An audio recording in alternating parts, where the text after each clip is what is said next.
Jan Huadiana, sosok wanita pengusaha yang melaporkan Wakil Wali Kota Surabaya Armuji ke Polda Jatim, akhirnya buka suara. Ia mengungkap sejumlah alasan mengapa memilih jalur hukum untuk menghadapi orang nomor 2 di kota Surabaya itu. Kabar yang beredar, ia merupakan salah satu pengelola CV Sentosa Steel yang bergerak di bidang jasa penyedia tenaga kerja, training center, dan corporate event organizer. Kantornya berada di kawasan pergudangan Margomulyo Suri Mulia Permai, Surabaya. Disinilah Armuji melakukan sidak. Sidak dilakukan karena Armuji menerima pengaduan seorang karyawan yang ijazahnya diduga ditahan perusahaan tersebut, meski dirinya telah mengajukan pengunduran diri. Jan Huadiana akhirnya muncul meski hanya melalui akun media sosial miliknya. Salah satu alasan dia menempuh jalur hukum dengan membuat laporan ke Polda Jatim adalah terkait tuduhan bandar narkoba. Jan Huadiana juga menganggap Armuji menggiring opini publik yang mengakibatkan kerugian material dan imaterial. Dalam klarifikasinya, ia juga mengunggah dokumen surat tanda penerimaan laporan dari Polda Jatim. Laporan yang dibuat pada 10 April 2025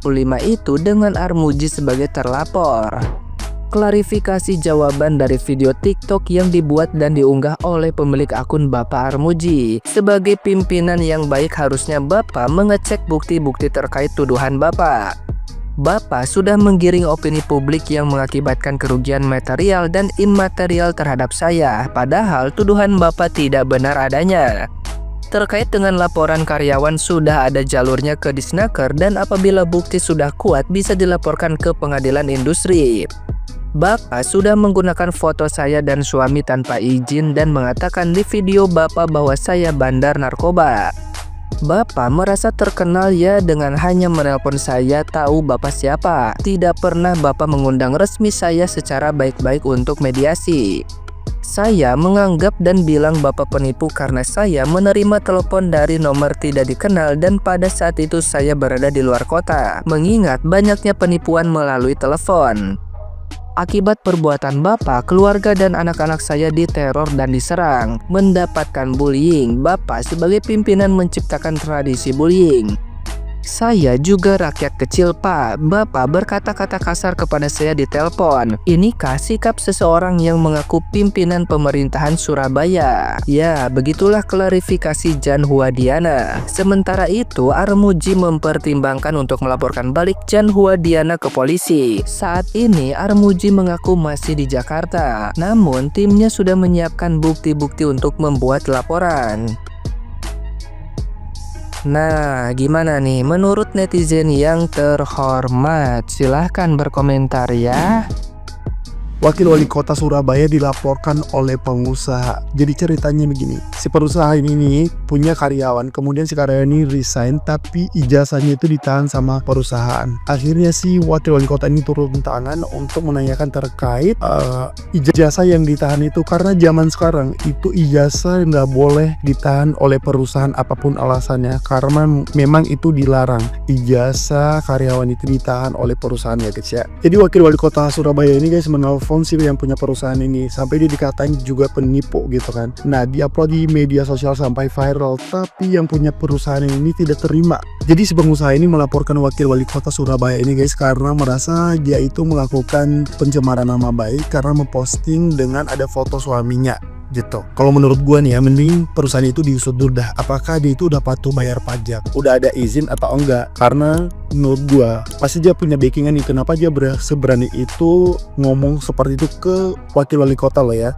yang kerja di pemerintahan. Berani banget dia ngomong begitu, kalau nggak ada backingannya kok bisa berani ngomong begitu, gimana? Wakil Wali Kota Surabaya dilaporkan ke polisi karena belain rakyat yang ditahan ijazahnya sama pengusaha. Powerful banget pengusaha ini ya. Lah, ibu pengusaha yang terhormat, yang rendah hati dan tidak sombong, gimana sih? Kok nggak tahu itu Pak Armuji kan Wakil Wali Kota ente? Kok bisa nggak tahu? Ibu orang Surabaya apa orang Korea? Malah menurutku bagus loh Bu pengusaha ya. Pak Armuji ini menjalankan fungsinya sebagai Wakil Wali Kota, perwakilan dari pemerintah yang memang harus mendengarkan aspirasi masyarakat. Jadi kan kan ada keluhan dari warganya ya, warga Surabaya bahwa ijazahnya ditahan. Ya kalau memang benar ya ditahan ijazahnya, ya dikembalikan saja lah. Ya memang saya nggak tahu ini benar apa tidak ya, tapi kalaupun memang benar ditahan ijazahnya, dikembalikan lah. Itu kan hak pekerja ya kan. Emang ijazah bisa buat apa sih? Bisa bikin apa? Buat jadi kupon belanja gitu kan? Nggak bisa juga ya kan. Ini Pak Armuji datang baik-baik, ketok-ketok, kok malah nggak dibukain, malah ketutup pintunya, terus malah diomel-omelin di telepon. Gimana lah negara ini ya? Aduh, kok powerful banget lah sepertinya, seakan-akan ini pengusaha ini ya. Tapi ibu pengusaha yang terhormat, saya kagum, salut sekali saya. Sama wakil wali kota aja, sama pejabat ibu berani loh. Gimana lagi sama karyawan ibu?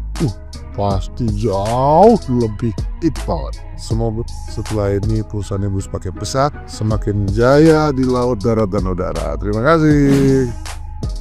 FYP saya penuh dengan kejadian Bapak Wali Kota Surabaya dan sikap dari pengusaha yang berada di suatu wilayah. Perusahaan seperti ini menurut saya wajib ditutup sih, karena dia beroperasi di wilayah itu tapi tidak mengenal pemerintahnya.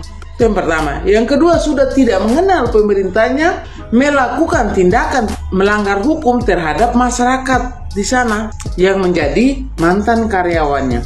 Jadi seharusnya warga Surabaya ikut bertindak nih, karena kalau orang seperti ini dibiarkan, ini cikal bakal penjajahan terhadap warga atau anak-anak dari orang di wilayah itu yang mencari pekerjaan. Saya tidak akan membahas tentang apa sih hukuman terhadap orang yang menahan ijazah, karena sudah banyak yang membicarakan ini. Tapi di sini saya ingin bilang bahwa saya punya pengalaman ketika melamar sebuah pekerjaan tahun 2014-15 gitu. Di situ ketika saya diterima, mereka meminta bagaimana kalau menaruh ijazah asli. Serta merta dengan tegas saya menolak, karena saya pikir saat itu untuk jadi PNS saja tidak ada pemerintah tuh ayo masukkan ijazah aslimu. Untuk dicek mungkin iya keabsahannya, tapi untuk ditahan rasanya tidak ada. Jadi saya pikir ya udahlah, saya mundur. Saya bukan karena saya tidak mau menunjukkan bahwa diri saya bertanggung jawab, tidak. Justru karena saya paham tentang diri saya, karakter saya, etos kerja saya bisa pertanggungjawabkan. Lalu untuk apa saya menaruh ijazah? Di sini saya justru mencurigai perusahaan itu bahwa perusahaan itu ada yang nggak benar. Makanya karena nggak benarnya, dengan menahan ijazah kita, maka dia akan menekan kita. Jadi saran saya buat karyawan-karyawan pencari kerja, sebutuh apapun kalian tentang sebuah pekerjaan, jangan pernah mau menaruh ijazah kalian. Kecuali ada perjanjian yang ditandatangan di atas materi yang punya kekuatan hukum. Terus kemudian baca dan pahami kontrak kerja kalian sebelum ditandatangan.